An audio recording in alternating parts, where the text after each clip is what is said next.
بسم اللہ الرحمن الرحیم۔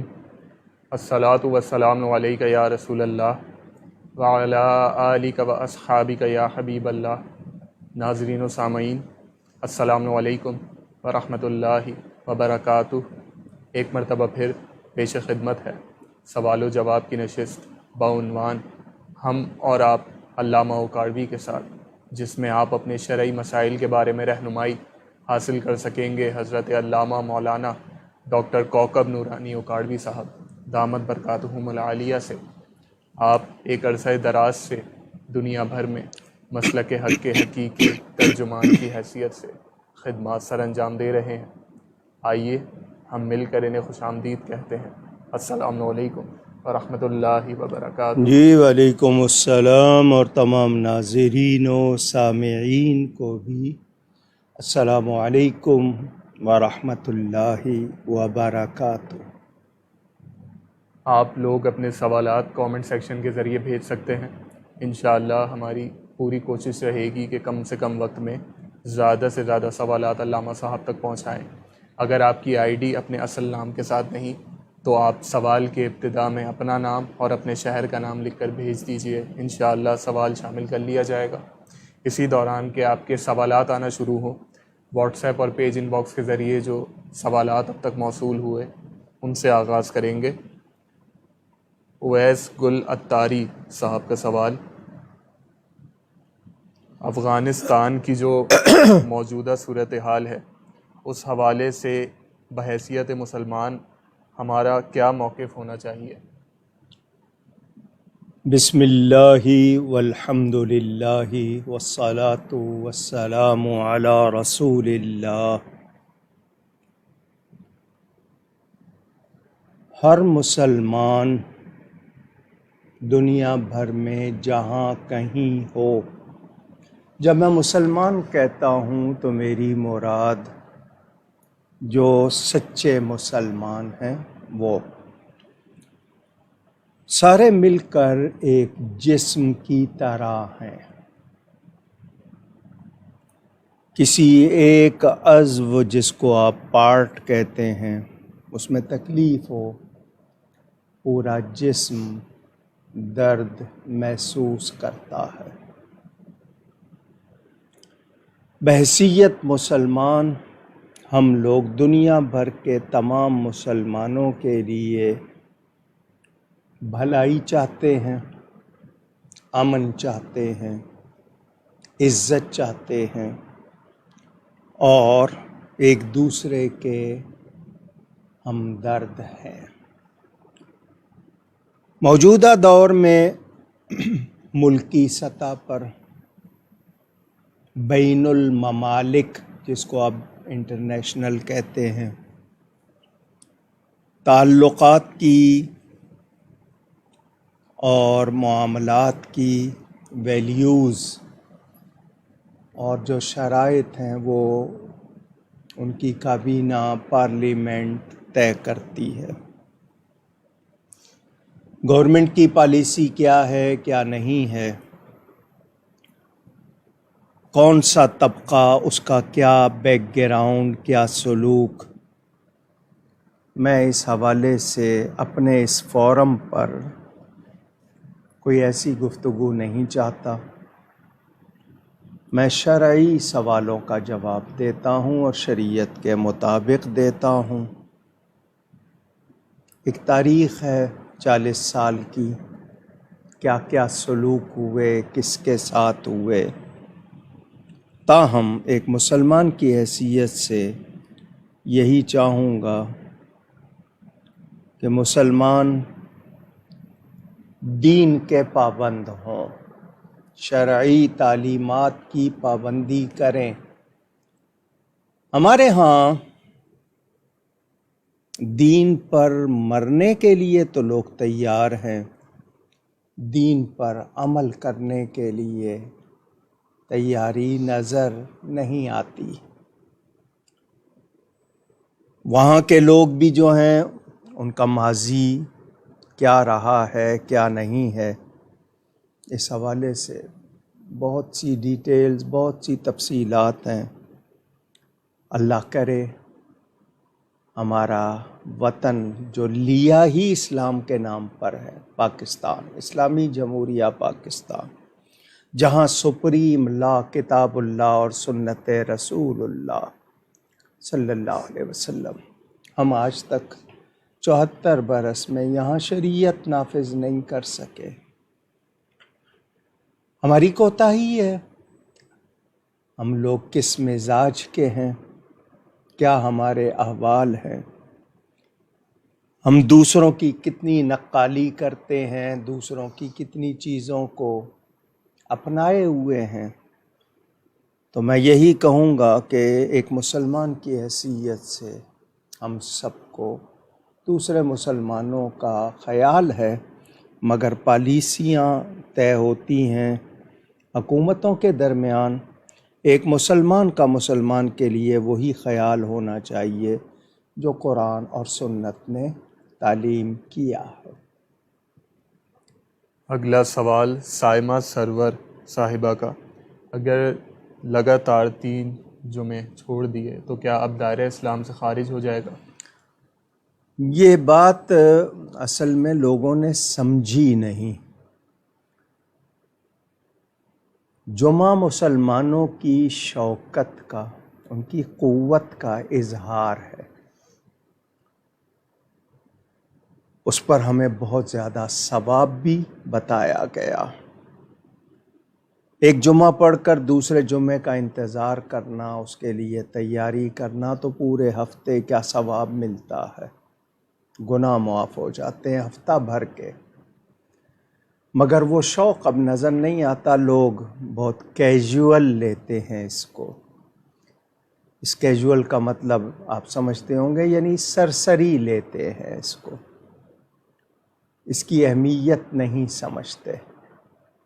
یہ مساکین کا حج ہے۔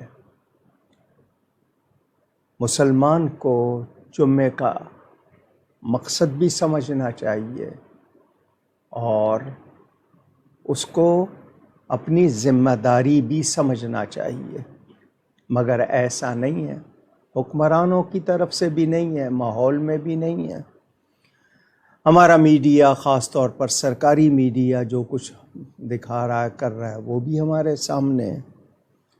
جمعہ کے دن کا اہتمام جو ہونا چاہیے تھا وہ نہیں ہے، اور یہ چیزیں اب لوگ سرسری لیتے ہیں، یعنی ان کے نزدیک اب کوئی اہمیت نہیں ہے۔ تو جو شخص مسلسل 3 جمعے چھوڑ دے جان بوجھ کر، وہ اپنے ایمان کو خود دیکھ لے کہ اس کا کیا حال ہے۔ اس پہ کفر کا فتویٰ تو نہیں لگے گا، لیکن وہ کتنا گناہ گار ہوگا، اس کا کیا حال ہوگا، شاید وہ محسوس نہیں کر رہا۔ بہت بڑی، یا جس کو سنگین غلطی کہتے ہیں، وہ کر رہا ہے۔ اس کو توبہ کرنی چاہیے، اور جمعے کے لیے ہم سب کو بہت زیادہ خیال رکھنا چاہیے۔ نواب شاہ سے حنا صاحبہ کا سوال کہ روزہ رکھ کر کچھ لوگ نماز نہیں پڑھتے، اور اگر پھر ان کو روزے کی حرمت کا خیال دلایا جائے تو پھر کہتے ہیں کہ روزے کا نماز سے کوئی تعلق نہیں۔ اس حوالے سے رہنمائی فرمائیے۔ جس شخص نے یہ جملہ کہا کہ روزے کا نماز سے کوئی تعلق نہیں ہے، وہ ناواقف ہے، یا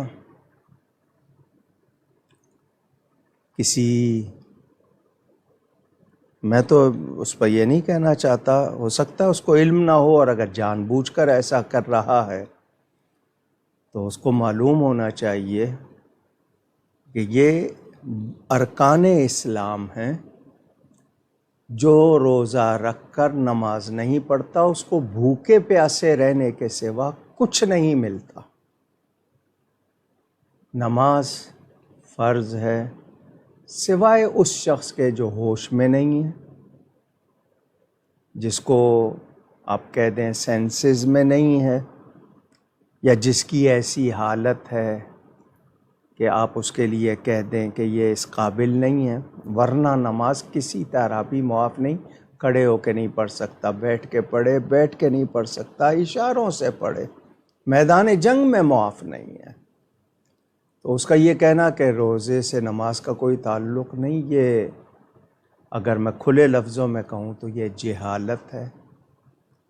اس کو توبہ کرنی چاہیے ایسے لفظوں سے، اور سمجھنا چاہیے کہ اگر وہ روزہ رکھتا ہے تو روزے کا حق پہچانے، خاص طور پر فرض روزہ ہے یا نفلی روزہ ہے.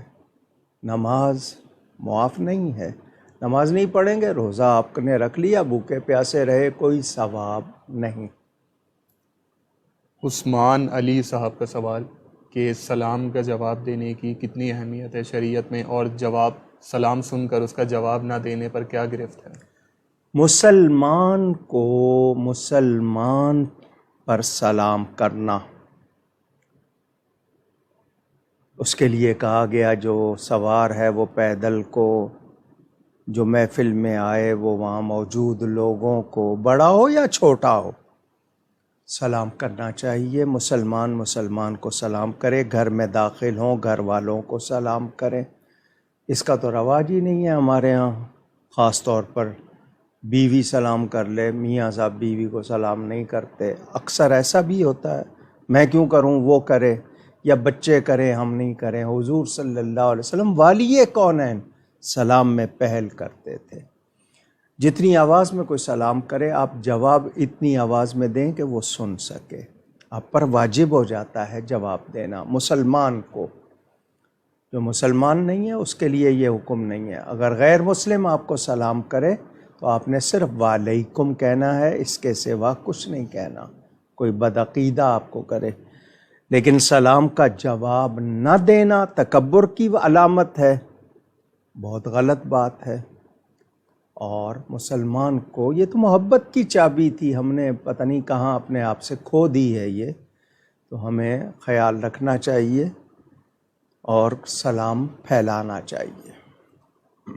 سمیر خان صاحب کا سوال انڈیا سے، کس کا مرتبہ زیادہ ہے، کسی غیر سید عالم کا یا کسی ایسے سید زادے کا جو کہ عالم نہ ہو؟ اسلام میں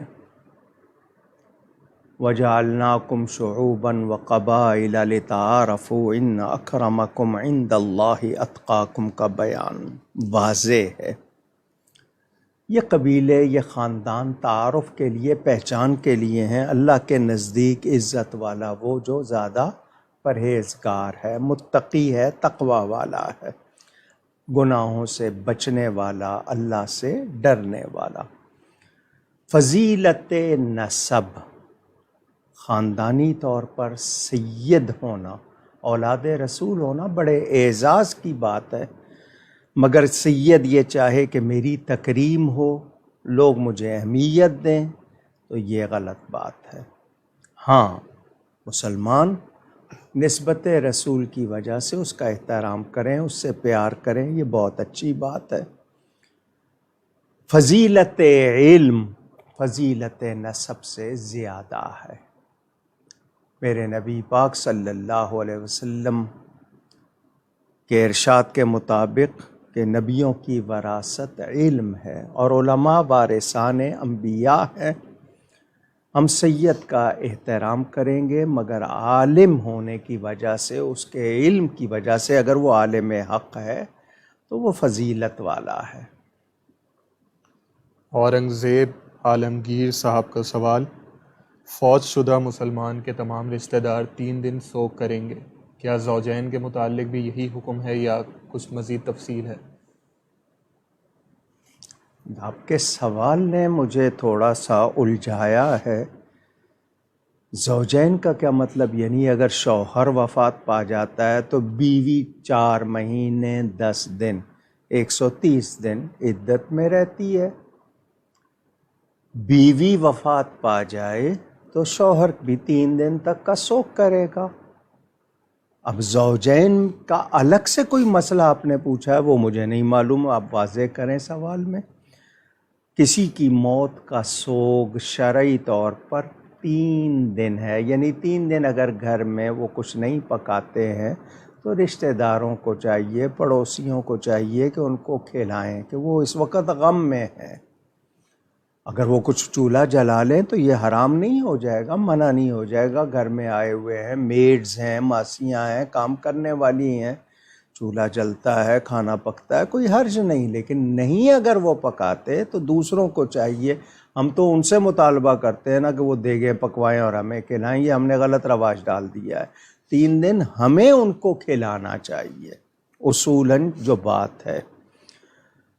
باقی زوجین کے حوالے سے آپ نے جو پوچھا وہ میں نے واضح کیا کہ بیوی جو ہے وہ 4 مہینے 10 دن اس کی عدت ہے.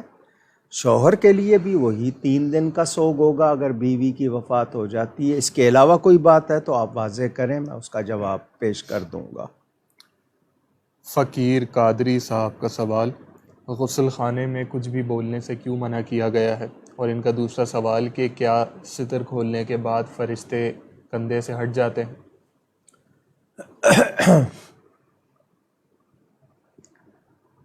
فرشتے حیا والے ہیں،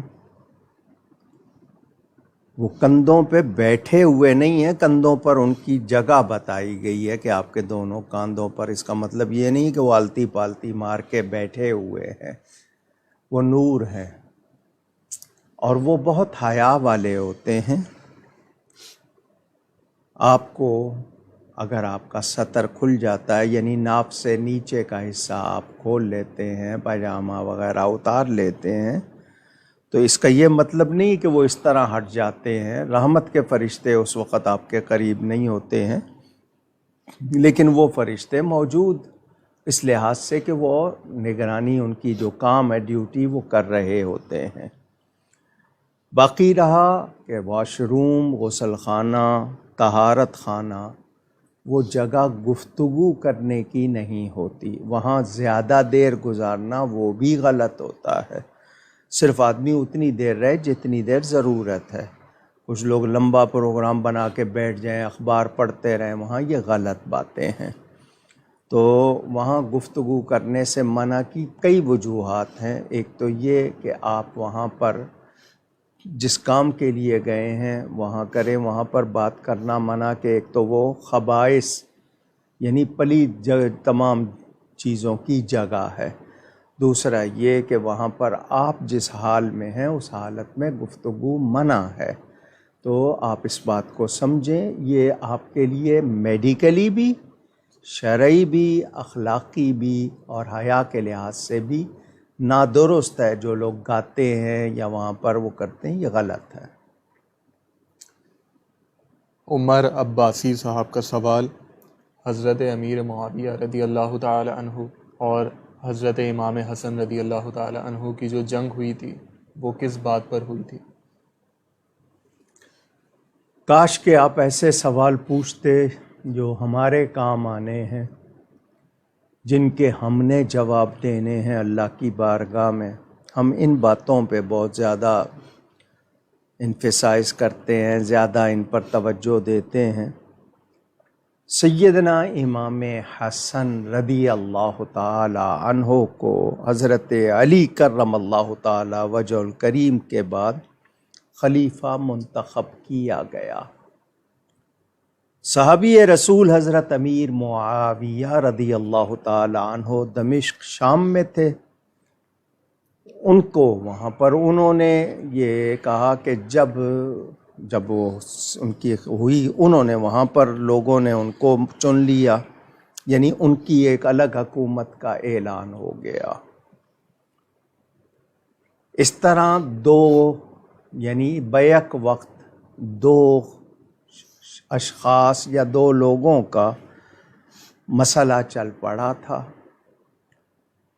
تو حضرت امام حسن جن کو لوگوں نے خلیفہ چنا تھا حضرت علی کے بیٹے کی وجہ سے، نبی کے نواسے کی وجہ سے، نسبت رسول کی وجہ سے، اور مرکز میں چنا تھا، وہ حضرت امیر معاویہ کے جو ارد گرد تھے ان لوگوں نے اس کو قبول نہیں کیا. انہوں نے ان کا اعلان کر دیا. تو اب دو گروپ ہو گئے تھے. یہ بنیادی وجہ بنی تھی اور لوگ جو ہیں وہ متحارب ہو گئے، یعنی ایک دوسرے کے مقابل آ گئے تھے. سمیر خان صاحب کا سوال: کیا نبی پیدا ہی نبی ہوتا ہے یا پھر بعد میں نبوت دی جاتی ہے؟ اور یہ کہنا کیسا ہے کہ ہر نبی اپنے پیدائش کے دن سے لے کر باشعور پیدا ہوتا ہے؟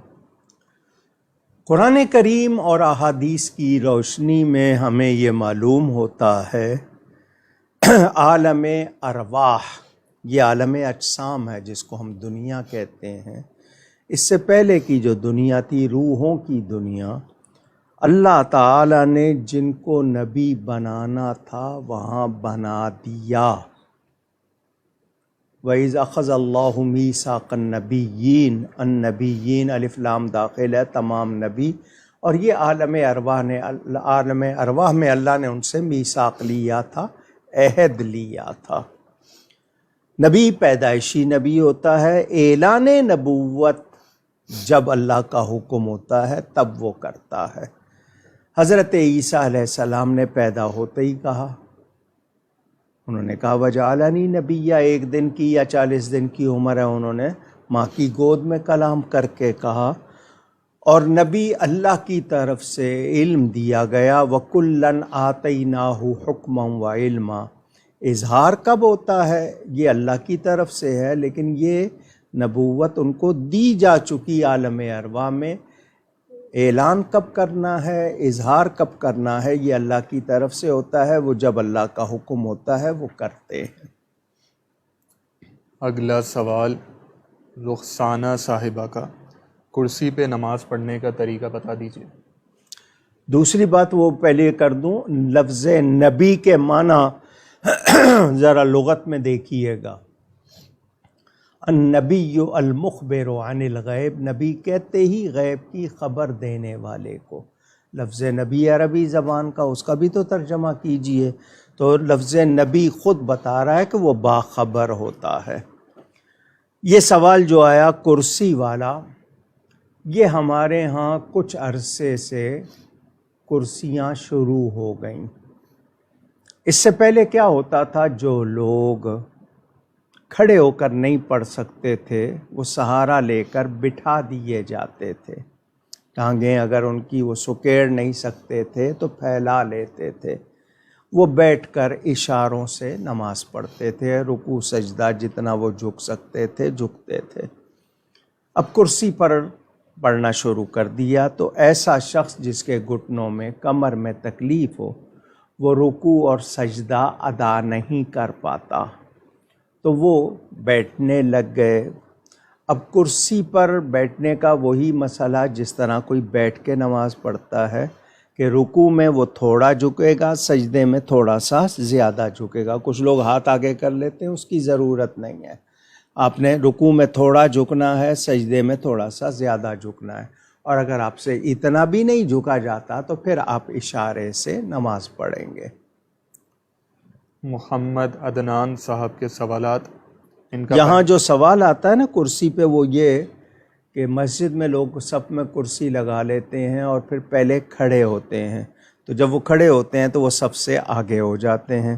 وقوموا للہ قانتین، کھڑے ہونا، نماز کھڑے ہو کے شروع کرنی چاہیے، مگر وہ کرسی جو ہوتی ہے وہ اس کی وجہ سے آگے ہوتے ہیں، تو جب اس پہ رکوع جو فرض ہے وہی ادا نہیں ہو رہا تو اس پہ کھڑے ہونا بھی لازمی نہیں رہے گا، تو ان کو چاہیے کہ وہ بیٹھ کے ہی شروع کریں، اور اگر اکیلے پڑھ رہے ہیں تو کھڑے ہو کے شروع کریں گے۔ محمد عدنان صاحب کے سوالات، ان کا پہلا سوال کہ اگر 10واں پارہ شروع سے پڑھ رہے ہوں اور سورہ توبہ آ جائے تو اس کے آغاز میں اگر بھولے سے بسم اللہ شریف پڑھ لیا تو اب کیا حکم ہوگا؟ میں نے کئی مرتبہ یہ مسئلہ بیان کیا، آپ ترتیب سے قرآن پڑھتے جا رہے ہیں تو آپ نے بسم اللہ نہیں پڑھنی سورہ توبہ سے پہلے، اور اگر آپ نے شروع وہیں سے کیا تو آپ بسم اللہ پڑھ سکتے ہیں، اگر کسی نے پڑھ لی ہے تو کوئی اس پر گناہ نہیں ہے۔ ان کا اگلا سوال کہ قرآن پاک کو ایک جگہ جمع کرنے کا عمل کب اور کس کے دور خلافت میں پیش آیا اور یہ تجویز کس صحابی کی تھی؟ آپ کا یہ کہنا کہ ایک جگہ جمع کرنا، سن لیں، قرآن نبی پاک صلی اللہ علیہ وسلم کے ظاہری زمانے میں جمع ہو چکا تھا۔ حضور صلی اللہ علیہ وسلم نے حضرت جبریل امین سے اس کا دور کیا تھا. دور کا مطلب ایک سنے دوسرا پڑھے. تو ہر سال ایک مرتبہ کرتے تھے. جس سال آپ دنیا سے پردہ فرمایا 2 مرتبہ کیا آپ نے. تو یہ نہیں کہنا کہ ترتیب وغیرہ بعد میں لگی ہے، اس کی ترتیب توقیفی ہے، اللہ ہی کی طرف سے نبی پاک صلی اللہ علیہ وسلم نے لگوائی ہے. یہ جو نسخے کی شکل میں ہے، اس کا مشورہ حضرت عمر فاروق نے حضرت صدیق اکبر کو دیا تھا کہ کچھ لوگ قراءت میں زیر زبروں کا فرق کر رہے تھے، تو چاہا کہ ایک ہی طرح پڑھا جائے. تو وہ ان کے دور میں، یعنی حضرت ابو بکر کے دور میں حضرت عمر کے مشورے سے یہ کام شروع ہوا. دنیا بھر کو جو نسخہ ملا کہ لوگوں کو ایک قراءت پر جمع کرنے کا، یہ سیدنا عثمان غنی کے دور میں ہوا. لیکن یہ کام حضرت ابو بکر کے عہد خلافت میں کہ وہ نسخہ تیار کیا گیا، لوگ جمع کر کے اس کو باقاعدہ ایک جگہ لکھا گیا، کیونکہ وہ چمڑے پر تھا، کپڑے پر تھا، پتے پر تھا، درخت کی چھال پر تھا، جس چیز پر، تو اس طرح.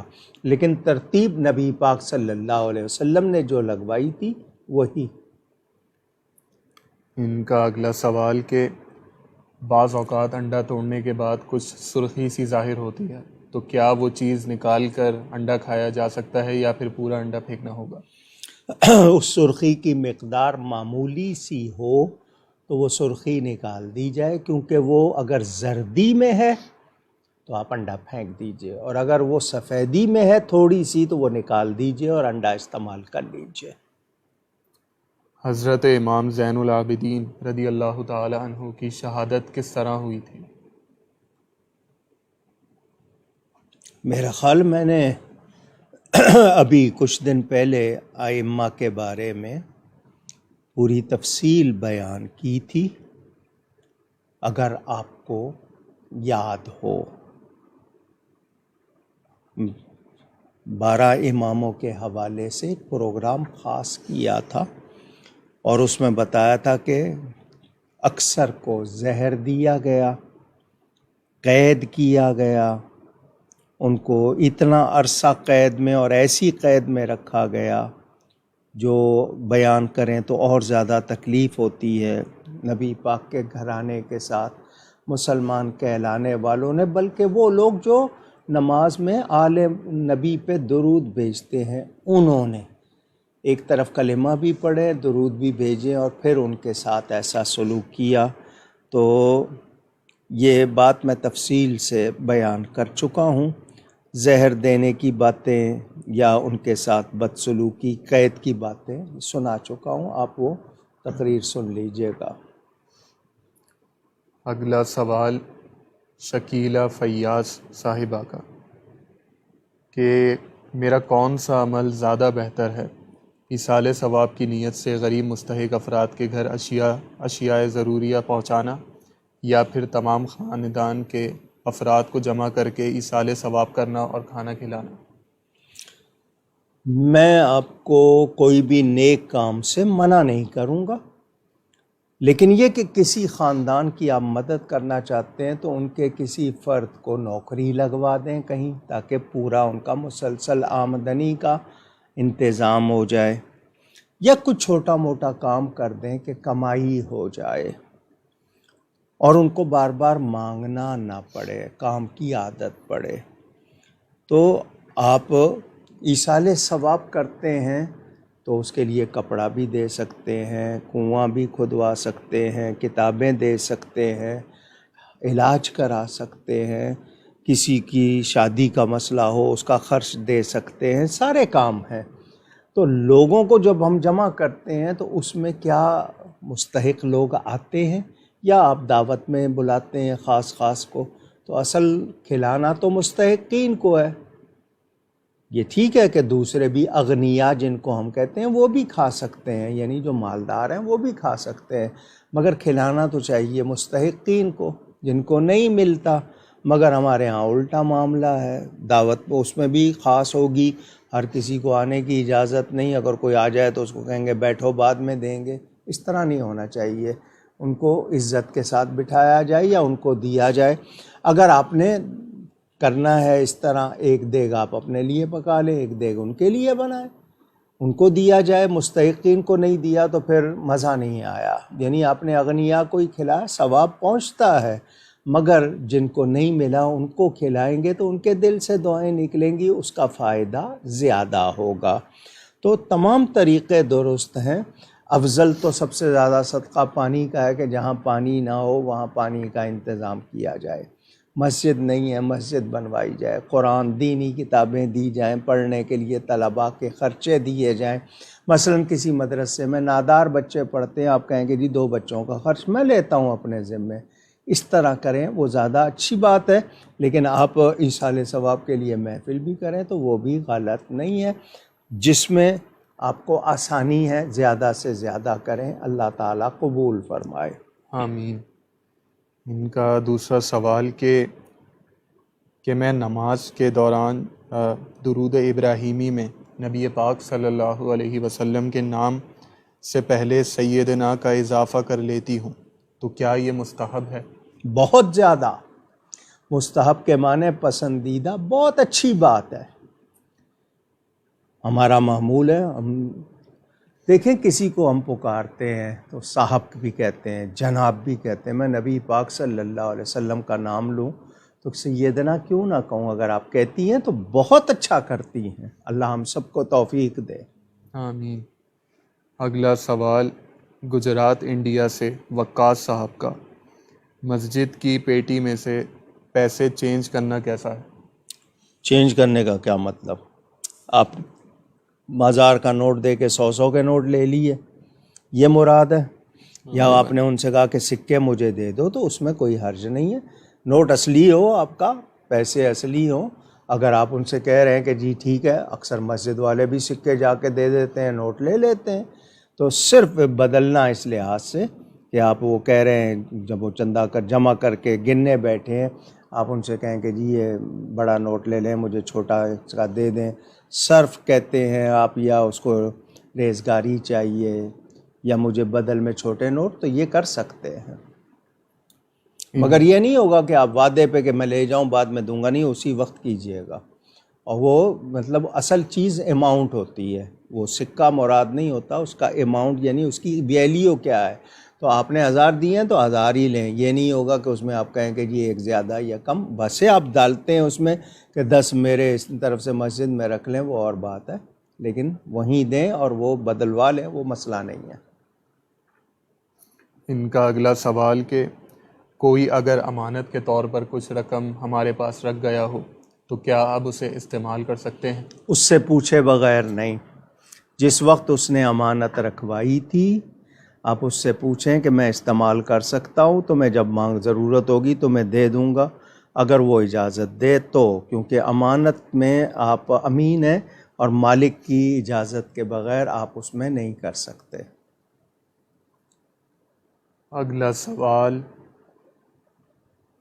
مدثر صاحب کا کہ سنت موقدہ اور غیر موقدہ میں کیا فرق ہے؟ تفصیل سے جواب عنایت فرما دیجیے. جی تفصیل اس کی صرف اتنی ہی بات آپ کے لیے کافی ہے کہ جس کی تاکید کی گئی اس کو موقدہ کہتے ہیں، جس کی تاکید نہیں کی گئی اس کو غیر موقدہ. آسان سا جواب یہ ہے، جس کے بہت فضائل بتائے گئے اور حضور صلی اللہ علیہ وسلم کا وہ معمول رہا اور اس پر دوسروں کو بھی فرمایا، اس کا ثواب بھی بتایا، اس کو پڑھنے کے لیے بھی بتایا. تو اب چونکہ حضور صلی اللہ علیہ وسلم نے فرمایا، تلقین بھی کی، تاکید بھی کی اور خود اس پر عمل ان کا دوام کا مطلب ہمیشہ رہا، تو حضور صلی اللہ علیہ وسلم نے چونکہ اس کی تاکید کی، فضائل بھی بتائے، تو اب بتانے کی وجہ سے اور اس کے کہنے کی وجہ سے وہ موقدہ ہو گیا. یہ آسان سمجھنے کے لیے جواب. اگلا سوال ملتان سے محمد طلحہ صاحب کا، میں سعودی عرب جا رہا ہوں براستہ کینیا، تو اب 15 دن کوارنٹین کرنا ہوگا وہاں، تو کیا وہاں قصر نماز ادا کروں گا؟ اگر پورے 15 دن کی نیت ہو گئی ہے تو پھر آپ مسافر نہیں ہیں. 14 دن سے زیادہ ہے آپ کا، یعنی کہ 15واں دن بھی وہاں رہنا ہے اور یقینی ہے تو پھر آپ پوری نماز پڑھیں. اور البتہ اس جگہ پر ایک جگہ پر نہیں ہے، بلکہ آپ اس میں آگے پیچھے اس ملک میں جا کے کہیں بھی جا سکتے ہیں. یعنی مثال کے طور پر کینیا جا رہے ہیں تو نیروبی بھی جا سکتے ہیں، ممباسا بھی جا سکتے ہیں. تو پھر چونکہ آپ کا سفر ہوتا رہے گا پھر آپ مسافر ہو جائیں گے. لیکن ایک کمرے میں یا ہوٹل میں ایک جگہ بند ہے اور پورے 15 دن کی نیت ہے تو پھر نہیں.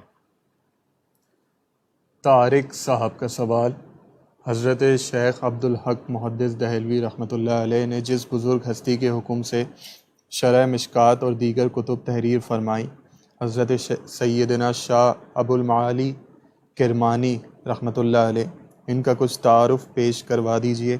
اہل سنت، عوام اہل سنت اس بزرگ ہستی سے زیادہ واقف نہیں. میں کوشش کرتا ہوں سوالوں کے جواب دوں. یہ جو تعارف کی بزرگ ہستیوں کا ذکر آتا ہے پھر اس میں ہم وہ جو ہے یہ سوال نہیں رہتا، یہ ایک طرح سے دوسرا موضوع ہو جاتا ہے. اور میں اس وقت ان کے بارے میں تمام باتیں میرے ذہن میں نہیں ہیں، مجھے بھی سامنے رکھنی ہوں گی. کہ میں اپنی طرف سے کہہ دوں تو ساری باتیں سامنے رکھوں گا تو پھر ہی تعارف ہو سکے گا. تو میں اس وقت آپ کے اس یعنی فرمائش کو پورا نہیں کر پاؤں گا. اگر یاد رہا تو دیکھ کر پھر آپ کو سنا دوں گا. چکوال سے جمیلہ صاحبہ کا سوال کہ مخصوص ایام میں خواتین کی جو نمازیں رہ جاتی ہیں کیا ان کی قضا ادا کرنی ہوگی؟ میں نے ایک جگہ پڑھا تھا کہ ان دنوں کی نمازیں معاف ہو جاتی ہیں. بالکل معاف ہو جاتی ہے جب تک آپ کا وہ سلسلہ جاری ہے. البتہ یہ کہ کم از کم 3 دن ہوتے ہیں، زیادہ سے زیادہ 10 دن ہوتے ہیں. اگر سلسلہ رک گیا ہے، خون کا اسپاٹنگ بھی رک گئی ہے تو پھر آپ نے وہ دن پورے نہیں کرنے. جس دن رک گئے، صاف ہو گئے، آپ کو غسل کر کے نماز پڑھنی ہے. مگر ان دنوں میں بھی آپ مصلی پہ بیٹھیں اتنی دیر، کوئی تسبیح پڑھتے رہیں تاکہ آپ کی عادت بنی رہے. آپ مصلی پہ بیٹھیں گے، مصلی ناپاک نہیں ہوگا، آپ کی عادت بنی رہے گی. لیکن اس دوران جتنی نمازیں ہیں وہ معاف ہیں، ان کو قضا نہیں کرنا. ان کا دوسرا سوال کہ ایسا صوفیانہ کلام جس میں موسیقی کی آمیزش ہو تو اس کو سننا کیسا؟ اس حوالے سے پہلی بات تو یہ کہ جن لوگوں نے قوالی سنی یا محفل سجائی وہ خود بھی آداب سے واقف تھے، سننے والے بھی، اور کلام بھی کیسا ہوتا تھا. یہ جو مروجہ قوالی ہے آج کی، میں اس کے بارے میں یہ نہیں کہہ سکتا کہ جی یہ سب درست ہے، ایسا نہیں ہے. کسی خانقاہ میں ہوتی ہے، آداب کے ساتھ ہے، اور مقصد پڑھنے والے، سننے والے، سنانے والے وہ سب کے سب واقف ہوں، باوضو ہوں، اچھا کلام پڑھیں، ان کو احتیاط پیش نظر رہے تو ان لوگوں کے لیے تو گنجائش ہوگی. لیکن یہ جو سڑکوں پہ اور ادھر ادھر ہو رہی ہے، اللہ بچائے اس سے. آمین. باقی صوفیانہ کلام اگر آپ نے کہیں سنا ہے اور اس میں کوئی شور ہنگامہ نہیں ہے تو صرف سماعت کی حد تک بھی وہ اگر آپ نے سن لیا ہے، اہتمام سے نہ سنے، کانوں میں پڑ رہا ہے تو اور بات ہے.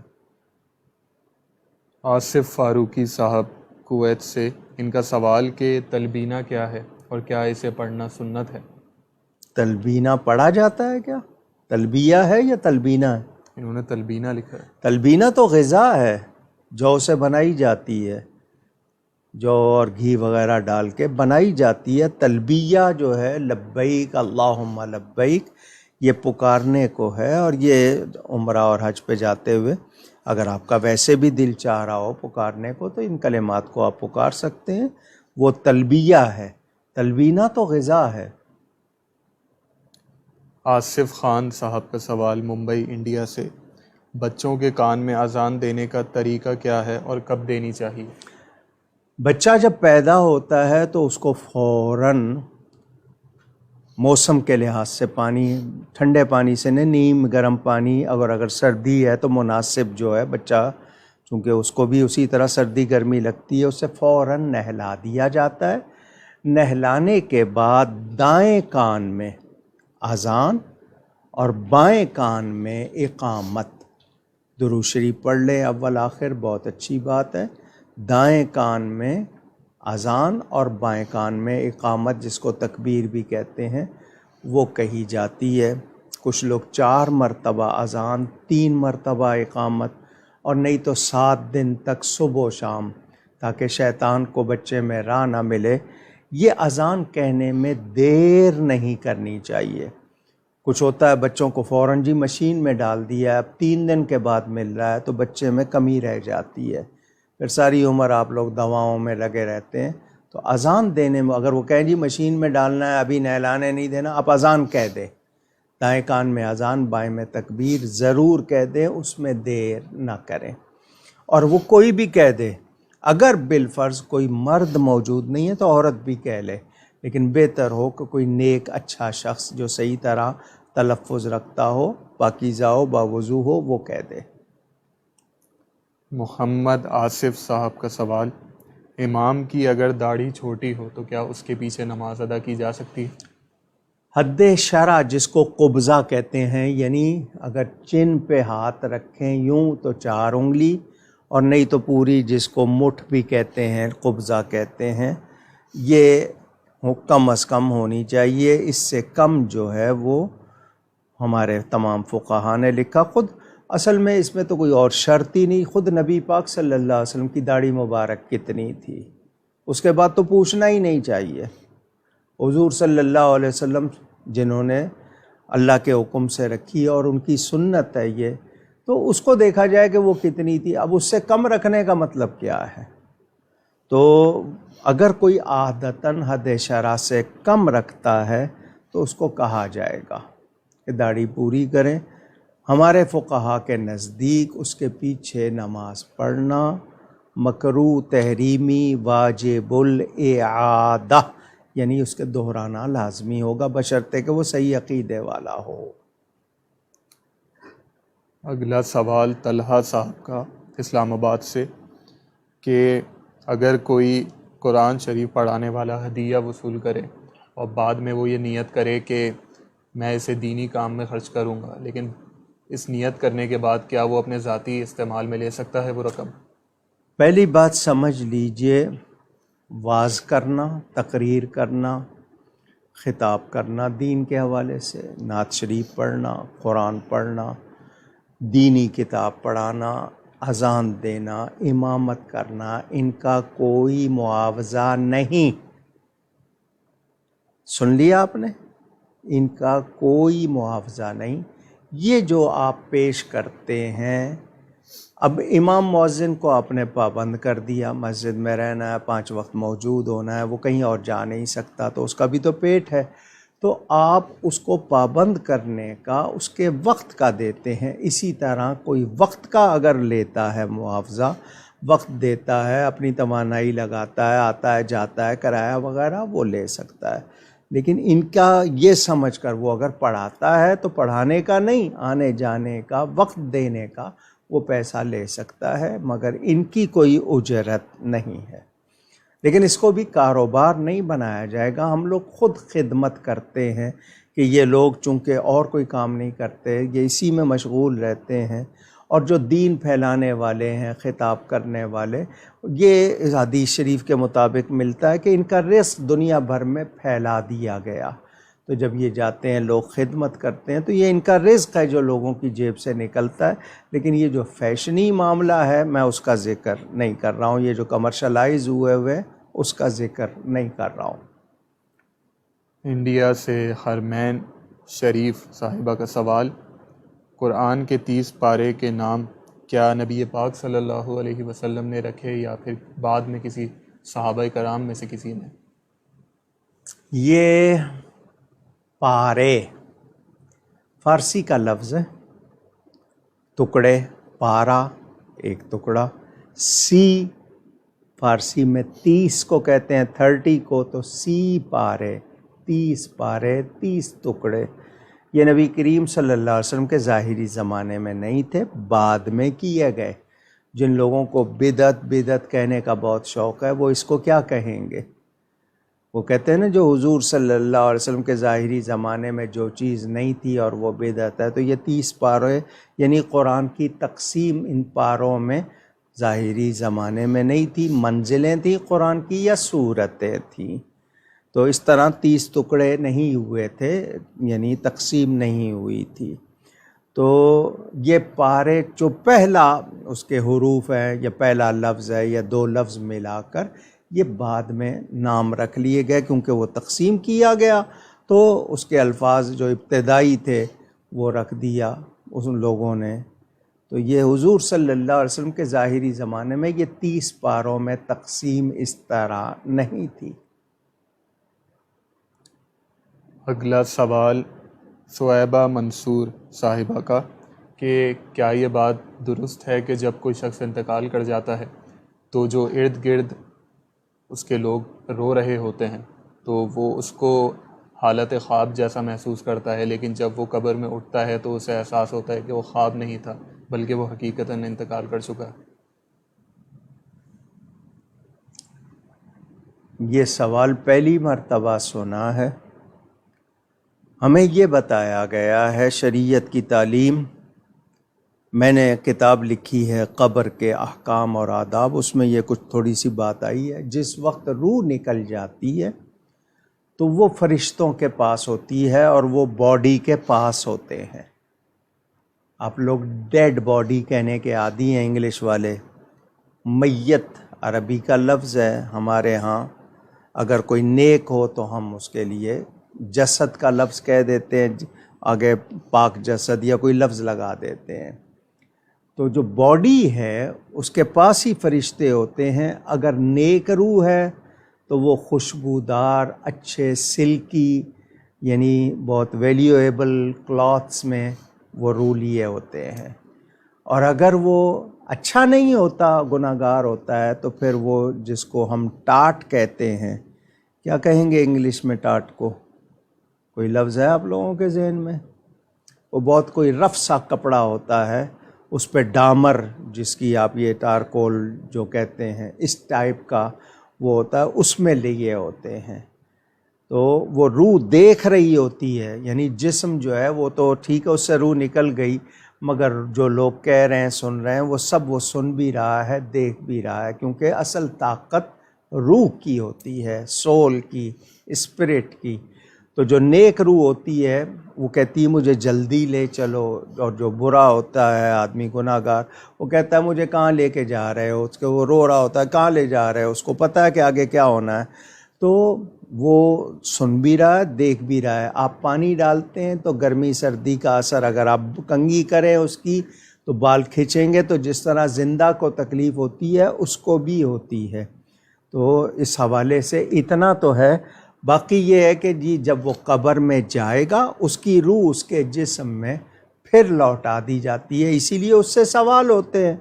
تو جو جس میں روح ہی نہیں ہوگی اس سے کیسے سوال ہوں گے؟ تو جب وہ گریو میں اس کو آپ دفن کر دیں گے، بریل ہو جائے گا، تو اس کی روح اس کے جسم میں لوٹا دی جائے گی، تو وہ سنے گا بھی دیکھے گا بھی۔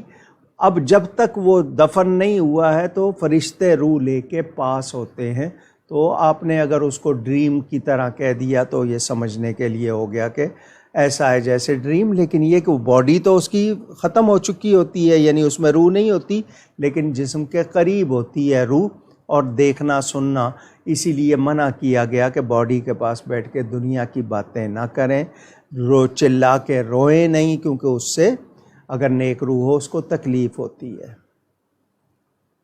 فاروق عالم صاحب کا سوال کہ اسلام میں بیٹیوں کا کیا مقام اور عزت ہے؟ کوئی نیا حکم تو نہیں آیا، جتنے احکام ہیں سارے موجود ہیں اور ہزاروں بار بیان ہوئے ہیں۔ بیٹا ہو یا بیٹی ہو، اولاد نعمت ہے اللہ کی طرف سے، یہ اللہ کی عطا ہے۔ وہ خواتین جو اپنی بہو دلہن کو، ڈاٹر ان لا کو کہتے ہیں کہ جی بیٹا ہونا چاہیے، ہمیں بیٹا چاہیے، تو وہ بہو پیدا نہیں کرتی، اللہ پیدا کرتا ہے۔ وہ جس کو چاہے بیٹے دے، جس کو چاہے بیٹیاں دے، جس کو چاہے دونوں دے، وہ اللہ کرتا ہے۔ اس میں کوئی عورت کا مسئلہ نہیں ہے کہ آپ اس کو کہیں کہ تم نے بیٹیاں پیدا کی ہیں، وہ مجرم نہیں ہے، یہ دینے والا اللہ ہے۔ کچھ لوگ جس طرح ہے، قرآن میں بھی ہے کہ بیٹیوں کے پیدا ہونے پہ ان کے منہ سیاہ پڑ جاتے ہیں، یعنی ان کو اچھا نہیں لگتا، تو جو ایسا کرتے ہیں وہ اللہ کی نعمت پر ناشکری، جن کے نہیں ہیں وہ تو ترس رہے ہیں کوئی ہو، اور جن کے ہو رہے ہیں وہ آگے سے ناشکری کریں کہ جی پھر بیٹی آ گئی یا بیٹی آ گئی۔ تو جو اس طرح کرتے ہیں وہ ناشکری کرتے ہیں، منہ بن جاتے ہیں ان کے بیٹوں پہ، وہ خوشی کرتے ہیں۔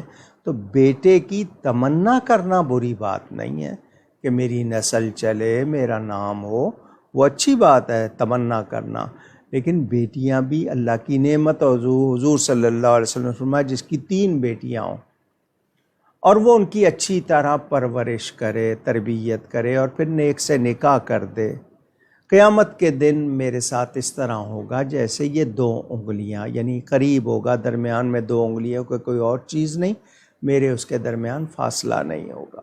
کسی نے کہا 2 بیٹیاں، فرمایا اس کے لیے بھی، کسی نے کہا 1 بیٹی، فرمایا اس کے لیے بھی، حضور رحمت للعالمین ہے۔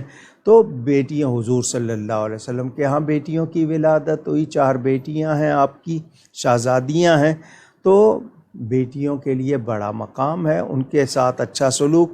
کسی نے بیٹی بیاہی، اگلوں نے اچھا سلوک نہیں کیا، جو بہت بڑی بیماری ہے، اپنی بیٹیوں کے لیے اور بہوؤں کے لیے، اور وہ بھی کسی کی بیٹی ہے، اس کی ماں کے لیے وہ جو ہے اس کی وہ سارا کچھ ہے، یا اس کے باپ کے لیے وہی شہزادی ہے۔ آپ لے آتے ہیں، اس کو زر خرید سمجھتے ہیں، جیسا چاہیں سلوک کرتے ہیں، یہ بیماری ہے ہمارے معاشرے کی۔ ایسے مرد حضرات سمجھتے ہیں نہیں جی ہم اگر رعب نہیں دکھائیں گے، مجھے مردانگی نہیں ہوگی، یا عورتوں پہ ہاتھ اٹھانے والے یا ان کے ساتھ بدسلوکی کرنے والے مرد نہیں ہیں۔ معاف کیجیے گا آپ کو لفظ برا لگے، لیکن میں کہہ رہا ہوں وہ مرد نہیں ہے۔ وہ اگر کوئی نیکی نہیں کر سکتے ہو تو برائی بھی نہ کرو، ان کو اچھا رکھو۔ اور جو اپنی بیویوں کو فرمایا خیرکم خیرکم لأہلہ، حضور کا ارشاد تم میں بہتر وہ ہیں جو اپنے گھر والوں کے لیے، بیوی کے لیے اچھے ہیں، اور حضور نے فرمایا میں اپنے گھر والوں کے لیے سب سے بہتر۔ تو سیکھیں وہاں سے۔ تو اگر بیٹی کو طلاق ہو جائے، بیٹی دوبارہ باپ کے گھر آ جائے، تو فرمایا جو ان کو اور اچھی طرح ان کی پذیرائی کرے، اس کے لیے تو بہت زیادہ ثواب کا بیان کیا گیا، یعنی بیٹیوں کو برا نہ سمجھے۔ لیکن بیٹیوں کو بھی چاہیے کہ وہ اپنے ماں باپ کی عزت کو پہچانیں، نیکی اختیار کریں، شرع کی پابندی، شرم و حیا کی پابندی۔ ہمارے ہاں معاشرہ بگڑ گیا ہے، ہم جانا تو جنت میں چاہتے ہیں لیکن سارے کام خراب کر کے، غیروں کی نقالی، ہماری خواتین دوپٹہ نہیں اوڑھنا چاہتی، بدن نہیں ڈھانکنا چاہتی، پورا لباس حیا والا نہیں پہننا چاہتی، وہ بال کٹوانا چاہتی ہیں، وہ فیشن چاہتی ہیں، وہ چاہتی ہیں لوگوں نے دیکھیں، اور وہ نمائش چاہتی ہیں، اس کے باوجود پھر شکایت کرتی ہیں کہ جی فلانا یوں دیکھ رہا تھا تو تم دیکھنے کے لیے اس کو دعوت دی نا، اس طرح کی بنی۔ تو بیٹیوں کو بھی چاہیے کہ ایسی نہ بنے جیسی زمانہ جاہلیت کا معاملہ تھا۔ اللہ ہم سب کو شرم و حیا عطا فرمائے۔ تو بیٹیاں اللہ کی نعمت ہیں، اولاد نعمت ہے، اللہ کی طرف سے ملی ہے، تو ناشکری اور بے قدری نہ کریں۔ اچھا پھر آپ لوگ چاہتے ہیں جی شادیاں کرنا، تو بیٹیاں نہیں ہوں گی تو شادی کس سے کریں گے؟ آپ لوگ طرح طرح کے مطالبات، اور پھر یہ کہ بیٹی ہونے پہ آپ کو اچھا نہ لگے، تو بیٹیاں نہیں ہوں گی تو نکاح کن سے کریں گے؟ تو اللہ تعالیٰ کی دین ہے، اللہ کی عطا ہے، اللہ تعالیٰ ہم سب کو سمجھنے کی توفیق دے۔ آمین۔ اگلا سوال محمد عمران صاحب کا، کہ نماز کے بعد دعا یا سجدے کی حالت میں یا رسول اللہ انظر حالنا، یہ پڑھنا کیسا ہے؟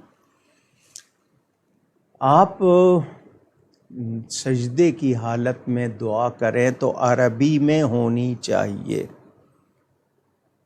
نماز کے اندر سجدے میں دعا تو وہ آپ نفل نماز پڑھ رہے ہیں تو وہ خاص دعا ہوگی، اس کے کلمات ہوں گے، وہ عربی میں ہونی چاہیے۔ سجدے میں، اگر نفل نماز ہے، اور اگر ویسے آپ سجدے میں گئے ہوئے ہیں تو آپ کو تسبیح ضرور پڑھنی چاہیے، اور اس کے ساتھ عربی میں دعا کریں، اور خود بخود یہ الفاظ ادا ہو جائیں تو کوئی بات نہیں، لیکن اس میں سجدے کی حالت میں عربی کے الفاظ، مسنون دعائیں وہ کرنی چاہیے۔ لاہور سے سید ناظر رضوی صاحب کا سوال، بعض لوگ کہتے ہیں کہ نماز قائم کرنے کا حکم دیا گیا ہے، نماز پڑھنے کا نہیں۔ سمجھنے والی بات ہے، اقیم الصلاۃ ہے، نماز قائم کرو۔ قائم کرنے کا مطلب یہ ہے کہ اس کے پانچوں وقت، اس کی تمام احکام کو پورا کرتے ہوئے، جو کچھ اس میں لازمی ہے اس کا خیال رکھتے ہوئے صحیح طرح اس کو باقاعدگی کے ساتھ ادا کرتے رہنا۔ یہ اصل ہمارے ہاں بھی اسٹیبلش پریئر کہتے ہیں انگلش میں۔ نماز پڑھنا اردو میں ہم کہتے ہیں نماز پڑھیں، لیکن اس سے مراد یہی ہے کہ وقت پہ پڑھیں، اس کا خیال رکھیں۔ قائم رکھنے کا مطلب یہ ہے کہ باقاعدگی کے ساتھ 5 وقتہ نماز، اس کی تمام احکام کے ساتھ، مرد ہے تو جماعت کے ساتھ اس کو پورا کرے۔ پڑھنے سے اگر یہ مراد ہے کبھی پڑھ لی کبھی نہیں پڑھی تو وہ غلط بات ہے۔ محمد اعظم بیگ صاحب کا سوال، لوگ کہتے ہیں کہ آپ ایصال ثواب کے لیے فاتحہ دیتے ہو، فاتحہ دے کر آپ کھانا خود ہی کھا لیتے ہو، تو مرے ہوئے کو کیا فائدہ ہوتا ہے؟ خود اگر کسی کے پاس اتنا نہیں ہے کہ وہ دوسروں کو کھلائے، آپ میری بات کو اگر دھیان سے سن رہے ہیں، ایک شخص ہے، گھر میں 2 افراد ہیں، اس نے اتنا ہی کھانا اس پہ ایصال ثواب کر دیا، خود کھا لیا، تو شرعاً منع نہیں ہے، ایصال ثواب بھی ہو گیا، اس نے کھا بھی لیا، کیا برائی ہے؟ اس کے پاس اتنا نہیں ہے۔ ہاں، اگر آپ نے اہتمام کیا ایصال ثواب کا، تو پھر میں ابھی تھوڑی دیر پہلے کہہ چکا ہوں کہ اغنیاء کو اگر دیا ہے تو اصل میں تو فقراء کو دینا ہے، نادار لوگوں کو دینا ہے، مستحق لوگوں کو دینا ہے۔ اغنیاء کھا سکتے ہیں، منع نہیں ہے، مگر حق ان کا ہے جنہیں مشکل ہوتی ہے، دشواری ہوتی ہے۔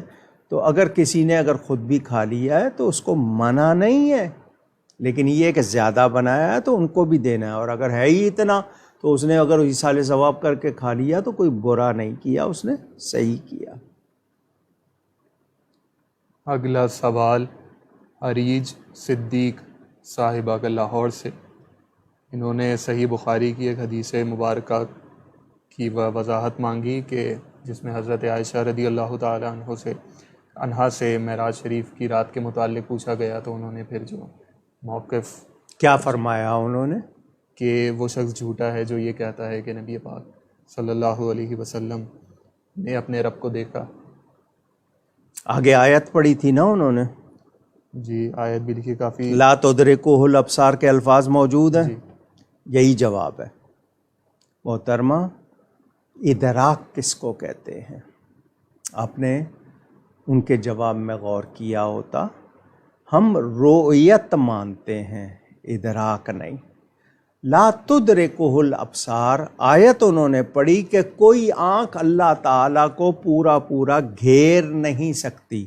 مثلا کوئی مجھے دیکھ رہا ہے تو میرا سر سے لے کر پاؤں تک اس کو میرا پورا وجود نظر آ رہا ہے، یہ ہے آنکھ کا گھیر لینا۔ اللہ تعالیٰ جسمانیات سے پاک ہے، اس کو کوئی آنکھ گھیر نہیں سکتی۔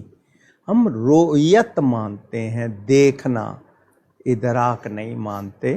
اور پھر یہ اس حوالے سے متعدد بیانات موجود ہیں، اس کے جواب بھی علماء نے لکھے ہیں۔ تو آپ نے شاید اگر خود آپ کو عربی آتی ہو تو آپ بخاری شریف کی شروحات دیکھ لیں، یعنی شرحیں اس کی جو لکھی گئی ہیں، فتح الباری ہے، عمدۃ القاری ہے، یہ بہت ساری شرحیں اگر عربی آتی ہے، نہیں آتی ہے تو پھر آپ علماء اہل سنت نے جو شرح لکھی ہیں اس میں اس کے جواب تفصیل سے آگے لکھے ہیں۔ تو بلکہ میں یہ بات مجھے اس طرح کرنی نہیں چاہیے، ہر لوگ نہیں، تمام لوگ نہیں سمجھتے، کتنے صحابہ نے انکار کر دیا تھا اس واقعے کا، انہوں نے دوبارہ توبہ کی، جب حضور صلی اللہ علیہ وسلم معراج سے آئے کہ راتوں رات اتنا لمبا سفر ہوا تھا، بہت سے کچھ صحابہ تھے انہوں نے نہیں مانا، بعد میں ان کو اللہ تعالیٰ نے ہدایت دے دی اور وہ ایمان لے آئے، تو دوبارہ وہ اس پر آئے۔ تو یہ اس طرح آج بھی اگر کوئی پڑھے گا تو شاید وہ سوچے گا کیسے ہو سکتا ہے۔ تو ہم رؤیت مانتے ہیں، دیکھنا اور چیز ہے، گھیر لینا اس کو اور چیز ہے۔ آپ چاند دیکھتے ہیں، آپ کو وہ چھوٹا سا وہ کنارہ ناخن تراشے کی طرح ہلال نظر آتا ہے، تو کیا وہ چاند کا پورا وجود ہے؟ آپ کی پوری آنکھ اس کو گھیر رہی ہے، لیکن جتنا نظر آ رہا ہے تو یہ رؤیت ہے۔ اللہ تعالیٰ کا جسم نہیں ہے، وہ جسم جسمانیات سے، مکان سے پاک ہے۔ تو رؤیت اور دیکھا جانا قرآن سے ثابت ہے، صحابہ سے ثابت ہے، خود نبی پاک کا ارشاد موجود، رأیت ربی، میں نے اپنے رب کو دیکھا۔ تو میں نبی کے فرمان کے بعد کسی اور کے بیان پر جاؤں گا؟ تو آپ اس پہ توجہ کیجئے گا۔ اگر وہ جو انہوں نے بیان کیا 7 آیت ہے، آیت کے معنی ہے کہ آنکھ کا پورا پورا گھیرنا، وہ اللہ کو کوئی آنکھ گھیر نہیں سکتی۔ سمیر خان صاحب کا سوال انڈیا سے کہ اگر کسی ادارے میں کمپیوٹر کورس کرایا جا رہا ہو اور وہ اس طرح ہو کہ 3 سال کا کورس ہو لیکن اس میں کچھ پڑھایا نہ جاتا ہو، بس ڈائریکٹ امتحان دیتے ہوں اور اس کے بعد ڈگری جاری کر دی جاتی ہو چیٹنگ کروا کر، تو اب وہاں سے ڈگری لے کر کسی ادارے میں جاب کرنا تو وہ روزی حلال کہلائے گی؟ آپ نے لفظ چیٹنگ جو کہا ہے اس نے لکھا ہے۔ جی، ایک چیز ہے کہ آپ کے اندر اہلیت آ جائے، اس کی اہلیت کا مطلب کہ آپ کیپیبل ہوں، اس کے کیپیبلٹی آ جائے، آپ کے اندر ایبلٹی آ جائے کہ آپ اس کو اچھی طرح سمجھتے ہیں، لیکن آپ کے پاس ڈگری نہیں ہے۔ آپ نے صرف ڈگری کے لیے اس ادارے سے رابطہ کیا، لیکن آپ کے اندر پوری صلاحیت موجود ہے، قابلیت موجود ہے، آپ اس قابل ہیں کہ وہ کام پوری طرح صحیح کر سکیں، تو وہ پیپر بنوانا مجبوری ہوگا، کیونکہ بغیر اس پیپر کے شاید وہ آپ کو نہیں لیں گے۔ اس صورت میں گنجائش نکل آئے گی، لیکن آپ قابل نہیں ہیں اور آپ نے صرف ڈگری لے لی ہے تو یہ فراڈ ہے، یہ دھوکہ ہے، اس میں کوئی گنجائش نہیں ہوگی۔ میری بات کو سمجھیے گا، غلط استعمال نہ کیجیے گا۔ صہیبہ منصور صاحبہ کا سوال کہ علماء کرام سے سنا کہ انسان کے لیے یہ بہتر ہے کہ وہ ایک آیت قرآن پاک کی سمجھ لے اور اپنی زندگی میں اس پر عمل کرنا شروع کر دے، یہ چیز بہتر ہے اس سے کہ کوئی شخص بہت سے سپاروں کی تلاوت کرے، تو کیا یہی قاعدہ ایصال ثواب پر بھی اپلائی ہوگا؟ میں اس پر پہلی بات تو یہ کہ ہر حکم کی کوئی نہ کوئی جو ہوتی ہے نا اس کی فہم کو کہتے ہیں انڈرسٹینڈنگ، فہم کو کیا کہیں گے آپ؟ یعنی وزڈم آپ کے اندر اتنی ہو کہ بات کو سمجھیں۔ کسی ایک آیت پر عمل کر لینا پورا یہ آپ کی زندگی کو سنوار دیتا ہے، یعنی آپ کی زندگی میں، لائف میں وہ چینجز لاتا ہے جس سے آپ اور زیادہ اچھا عمل، کیونکہ جتنا زیادہ آپ جانتے ہوں گے اتنا زیادہ آپ عمل کر سکتے ہیں، جتنا کم جانتے ہیں کم عمل کرتے ہیں۔ تو ایک آیت بھی کوئی اگر عمل کر لے اس پہ تو وہ بہت بہتر ہے، لیکن قرآن کی تلاوت معمولی بات نہیں ہے۔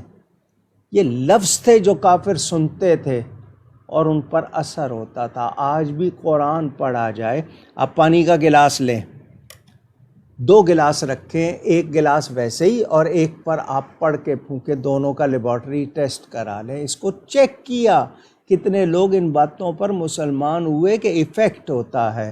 آپ یہ بسم اللہ اللہ اکبر پڑھتے ہیں ذبح کرتے وقت، اگر اس کا اثر نہیں ہوتا تو آپ کیا کہیں گے؟ یعنی میں نے آپ کو مثال دی تھی، سمجھایا تھا کہ مثال کے طور پر کسی کو آپ کہے بے وقوف، نالائق، احمق، انگلش میں آپ اس کو جو بھی اس کے لفظ بنا لیں آپ، آپ کے ہاں ایڈیٹ کہنا یا اس طرح کہنے کا، بتائیں وہ اچھا لگے گا اس کو یا برا لگے گا؟ اگر آپ کہیں گی کہ برا لگے گا تو ایفیکٹ ہوا نا، آپ کی زبان سے نکلے ہوئے ورڈ کا، لفظ کا ایفیکٹ، اثر ہوا نا، کہ آپ نے برا لفظ کہا اس کو ناراض ہو گیا، آپ اچھا لفظ کہیں گی وہ خوش ہوگا یا نہیں؟ اثر ہوا۔ تو جب میرے لفظوں کا اتنا اثر ہے، اللہ کے کلام کا کتنا اثر ہوگا؟ تو اللہ کا کلام پڑھنا، صرف تلاوت کرتے رہنا۔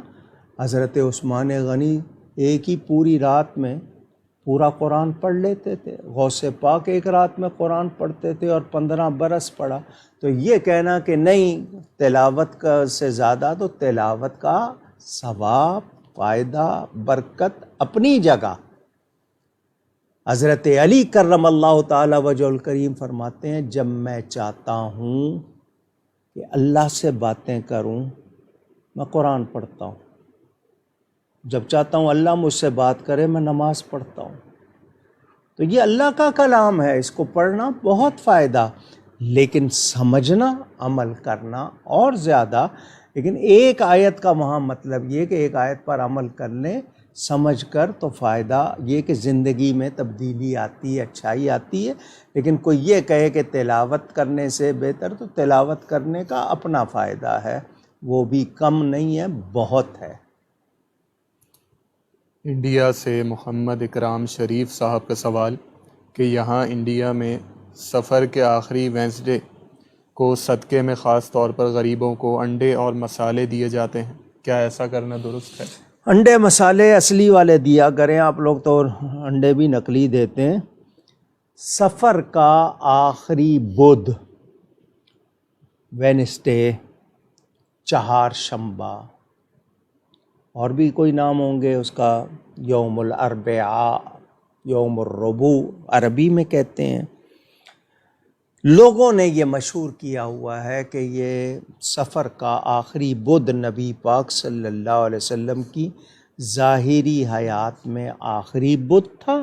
اس دن حضور صلی اللہ علیہ وسلم کو جو بیماری چھونے آئی تھی اس سے کچھ افاقہ ہوا تھا، حضور صلی اللہ علیہ وسلم نے چہل قدمی فرمائی تھی۔ یہ ساری باتیں لوگوں کی بنائی ہوئی ہیں۔ اگر وہ آخری بدھ تھا تو جمعرات بھی تو آخری تھی، جمعہ بھی تو آخری تھا، ہفتہ بھی تو آخری تھا، اتوار بھی تو آخری تھا، پیر کو نبی پاک صلی اللہ علیہ وسلم نے پردہ فرمایا، باقی دن کیوں، صرف بدھ ہی کیوں؟ تو یہ کہہ دینا کہ اس دن چہل قدمی کی تھی تو لوگ اس دن کام نہیں کرتے کچھ، یا آدھا دن کام نہیں کرتے، اور لوگ کہتے ہیں کہ اس دن کوئی کام نہیں کرنا چاہیے، اور یہ ساری بنائی ہوئی باتیں ہیں، ایسی کوئی بات نہیں ہے۔ باقی آپ غریبوں کو صبح و شام کھلائیں، انڈے کھلائیں ان کو، آپ کوئی مرغے کھلائیں، پورا مرغی کھلا دیں، انڈا تو اس کا مرغی کا رزلٹ ہے، پوری مرغی کھلا دیں، منع نہیں ہے۔ غربا مساکین کو صبح و شام کھلائیں، شربت پلائیں، جو مرضی۔ لیکن یہ جو آخری بدھ کے حوالے سے جو باتیں لوگوں میں ایسے ہی مشہور ہو گئی ہیں، یہ درست نہیں ہے۔ باقی نبی پاک صلی اللہ علیہ وسلم کے ہمیں یہ جو ان کی تعلیمات، ان کی محبت اور جو دیگر سلسلے ان کو بھی پیش نظر رکھنا چاہیے۔ محمد آصف صاحب کا سوال، ہمارے محلے کی مسجد کے امام جب نماز پڑھاتے ہیں تو سجدے میں بعد میں جاتے ہیں اور مقتدی پہلے چلے جاتے ہیں، یعنی کہ امام صاحب دیر لگا دیتے ہیں سجدے میں جانے میں اور تکبیر پہلے کہہ دیتے ہیں۔ اگر امام صاحب عمر رسیدہ ہیں، عمر زیادہ ہو گئی ہے، یا ان کے جسم میں کوئی کمزوری ہے اور وہ آہستہ آہستہ کرتے ہیں تو سن لیں۔ آپ اللہ اکبر کب کہیں گے؟ جب امام اللہ اکبر کہہ چکا، آخری حرف رے ہے نا، اللہ اکبر، اس رے سے پہلے اگر آپ نے اللہ اکبر کہہ لیا تو نہیں شروع ہوگا۔ جب وہ اللہ اکبر کہہ لے، اس کی وہ رے جو اکبر کی رے ہے وہ بھی ادا ہو جائے، تب آپ نے اللہ اکبر کہنا ہے، اور امام سے پہلے نہیں کرنا۔ اگر آپ کو نظر بھی آ رہا ہے اور دیکھ رہے ہیں کہ امام ابھی رکوع میں گیا نہیں اور آپ پہلے چلے گئے، یا وہ رکوع سے اٹھا نہیں اور آپ پہلے اٹھ گئے، تو آپ کی نماز کے بارے میں کیا حکم ہے؟ یہ اگر سخت لفظ سننا چاہتے ہیں تو حدیث شریف میں بیان ہوئے ہیں کہ اس کا سر جانور جیسا ہو جائے، یہاں تک کہ الفاظ ملتے ہیں۔ بہت سخت معاملہ ہے۔ تو امام سے پہلے خاص طور پر مکبر حضرات جو تکبیر کہتے ہیں ان کو بھی چاہیے امام کہہ لے تو پھر وہ ساتھ ساتھ کہتے ہیں، غلط، وہ کہہ لے پھر کہیں۔ تو امام کے رکوع میں جانے، سجدے میں جانے، کھڑے ہونے سے پہلے ہمیں نہیں کرنا چاہیے۔ ہاں، ہم پھرتیلے ہیں، جوان ہیں، وہ کمزور ہو گئے ہیں تو ہمیں اس کا خیال رکھنا چاہیے۔ اور اگر زیادہ وہ دیر لگاتے ہیں تو پھر آپ ایسا کیجئے، ان سے کہیے کہ وہ جماعت نہ کرایا کریں، وہ اپنے کسی اور کو کھڑا کر دیا کریں تاکہ یہ مسئلہ نہ ہو اگر زیادہ ہے تو۔ ورنہ بزرگوں کے پیچھے پڑنے سے ہوتا ہے نا کہ یہ نیک ہیں، زیادہ ثواب ہوگا، تو آپ نے ان سے پہلے نہیں رکن ادا کرنا، ان کے بعد کرنا ہے۔ خضر خالد صاحب کا سوال کہ کیا خواتین لوہے کے بنے ہوئے زیورات وغیرہ یا دیگر چیزیں پہن سکتی ہیں، اور کوئی بک بھی بتا دیجیے جس میں خواتین کے احکامات وغیرہ ہوں۔ جی، وہ جنتی زیور ہے، جی، وہ عبد المصطفیٰ اعظمی صاحب۔ ہمارے ایک بزرگ نے لکھا ہے خواتین کے بارے میں، متعدد کتابیں اہل سنت علماء نے لکھی ہیں۔ آپ اگر کسی سنی کتاب خانے میں، مکتبے میں جائیں، ضیاء القرآن لاہور میں ہے، اس کے علاوہ اس کے ارد گرد دائیں بائیں متعدد مکتبہ نبویہ وغیرہ اہل سنت کی کتب کے اسٹور ہیں، وہاں پر آپ جائیں گے تو آپ کو خواتین کے حوالے سے جو کتابیں لکھی گئی ہیں وہ مل جائیں گی۔ باقی رہا یہ کہ سونا اور چاندی کے علاوہ، یعنی اس کے سوا کوئی چیز پہننا مرد کو بھی جائز نہیں ہے، عورت کو بھی جائز نہیں ہے۔ ناک، انسان کی ناک ٹوٹ جائے، سونے کی ناک لگوا سکتا ہے، مرد بھی لگوا سکتا ہے، عورت بھی لگوا سکتا ہے، لیکن کوئی ناک توڑ کے صرف سونے کی لگوانے کے شوق میں ایسا نہ کرے، خدا نخواستہ ہو جائے تو۔ اسی طرح سنجاف ہوتی ہے، مرد نے جبہ پہنا ہوا ہے، اس کی کناری، وہ جو ہوتا ہے نا، آپ اس کو کیا کہتے ہیں، پائپن کہتے ہیں، اس کو وہ سونے کی لگانا چاہتا ہے تو اس کے دھاگوں سے لگا سکتا ہے۔ مرد کے لیے زیور کے طور پر سونے کی کوئی گنجائش نہیں، خواہ وہ انگوٹھی ہو یا کوئی اور چیز ہو۔ عورت کے لیے سونا چاندی دونوں ہیں، لیکن اس کے علاوہ کسی اور دھات کا، اگر وقتی طور پر آج کل امیٹیشن پہنا جا رہا ہے کیونکہ ڈکیتیاں ہو جاتی ہیں، لوٹ لیتے ہیں، تو وہ جعلی بنایا ہوا وہ وقتی طور پر پہنے، لیکن اگر ایسی کوئی چیز پہنی ہوگی تو نماز نہیں ہوگی۔ وقتی طور پر انہوں نے پہنا کسی تقریب میں جانے کے لیے کہ زیور بھی نظر آئے اور اصلی بھی نہ ہو، کام چل جائے، وہ اور بات ہے، لیکن مستقل نہیں پہنا جا سکتا۔ محمد آفتاب رضا صاحب کا سوال، کیا محبت میں کسی کا بیان کرتے کرتے رو دینا یا سامنے والے کو رلا دینا، کیا یہ درست نہیں ہے؟ بناوٹی نہ ہو، نماز پڑھ رہے ہیں، آپ کو کوئی یاد آ گئے، اہل بیت یاد آ گئے، صحابہ یاد آ گئے، نبی پاک یاد آ گئے، اور آپ کی آنکھ سے آنسو خود بخود جاری ہو گئے، آپ کے لیے رحمت ہیں، ان کا ذکر سن کر آ گئے، یہ بناوٹی نہ ہو۔ بناوٹی پر گناہ ہے، خود بخود آئیں تو وہ تو رحمت ہیں، وہ تو انعام ہے۔ یہ آنکھ کا نم ہونا، چشم تر ہونا، یہ تو خاص عطا ہے، ہر ایک کو کہاں ملتی ہے، لیکن بناوٹی نہ ہو، دکھاوے کا نہ ہو، خود بخود آ رہے ہیں، محبت سے آنسو۔ حضور صلی اللہ علیہ وسلم کے شہزادے حضور کی گود میں پردہ فرما گئے حضرت ابراہیم، حضور کی آنکھوں سے آنسو جاری ہو گئے، صحابہ نے کہا ہمیں رونے سے منع کیا، آپ نے آپ کی آنکھوں میں آنسو فرمائے، یہ محبت کے آنسو ہیں، یہ بناوٹی نہیں ہے، بے صبری کے نہیں ہیں جو ہاتھ مار کے دکھاوے کا رونا، آواز تو ہے، آنسو کا پتہ ہی نہیں ہے، وہ والا نہ ہو، خود بخود آتے ہیں تو بہت اچھی بات ہے. نماز میں آئیں، بعد میں آئیں، ذکر سنتے ہوئے آئیں، اللہ کے خوف سے آئیں، اللہ کی محبت میں آئیں، اللہ والوں کی محبت میں آئیں، نعمت ہے. یہ آج کا آخری سوال. انشاءاللہ جو سوالات رہ جائیں گے وہ اگلی نشست میں ابتدا میں لے لیے جائیں گے. آپ لوگ اپنے سوالات اسی لائیو اسٹریم کے کامنٹ سیکشن میں لکھ سکتے ہیں. اگر لائیو اسٹریم ختم ہو جائے اس کے بعد بھی اگلی نشست سے پہلے آپ لکھ دیجئے، انشاءاللہ سوال شامل کر لیا جائے گا. سوال سے پہلے اپنا نام اور اپنے شہر کا نام لکھنا نہ بھولیے گا. اور ورنہ واٹس ایپ کا نمبر بھی آپ کے پاس موجود ہے، وہاں بھی آپ اپنے سوالات بھیج سکتے ہیں اگلی نشست سے پہلے، یا پیج ان باکس کی سہولت بھی موجود ہے، وہاں بھی بھیج سکتے ہیں.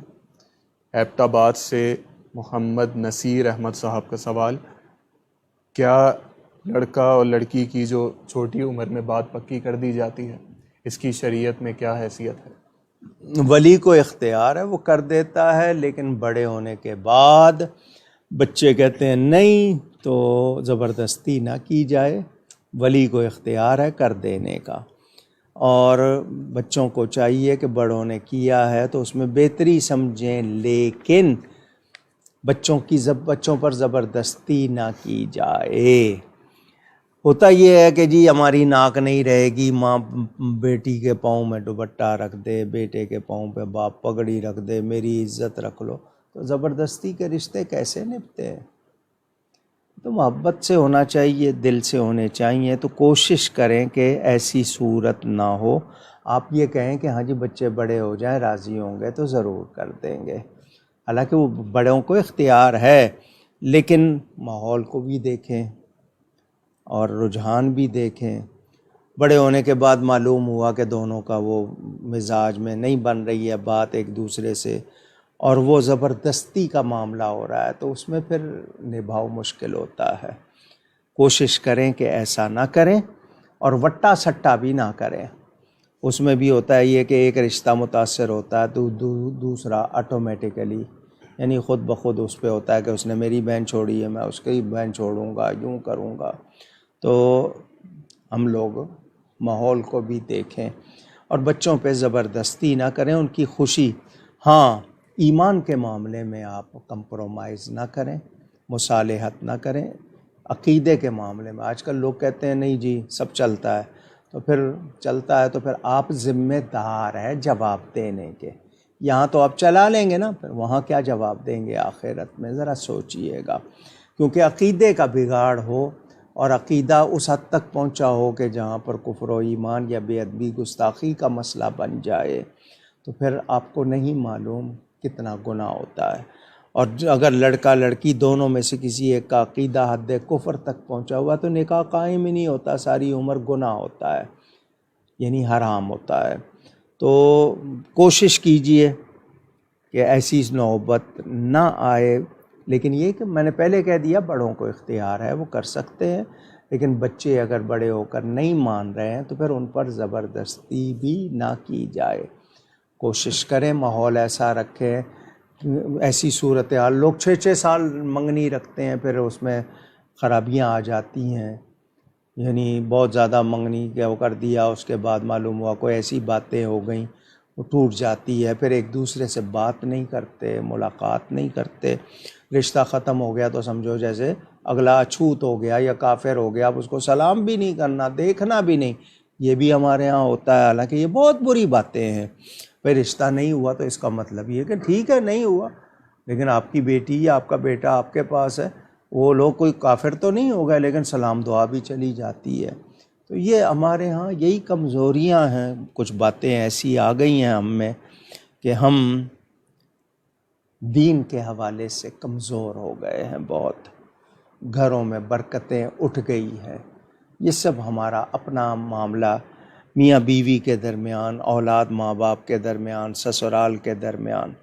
ایسی شکایتیں روزانہ آتے ہیں. لوگ بچیوں کے معاملے میں خاص طور پر لوگ کہتے ہیں جی سگی بہن کو دیجی، چچا کے ہاں دیجی، ماموں کے ہاں دیجی، جی پھوپھی کے ہاں دیجی. انہوں نے یہ سمجھ کے اپنے خیال رکھیں گے، لیکن وہیں سب سے زیادہ برا سلوک اپنی بیٹی کے لیے اور جو لائیں بہو اس کے لیے اور. تو یہ بیماریاں ہیں. ایسے لوگ شاید یہ سمجھتے ہیں کہ وہ جو کر رہے ہیں صحیح، یہ نہ سمجھیے اس کا جواب دینا ہوگا، مواخذہ ہوگا۔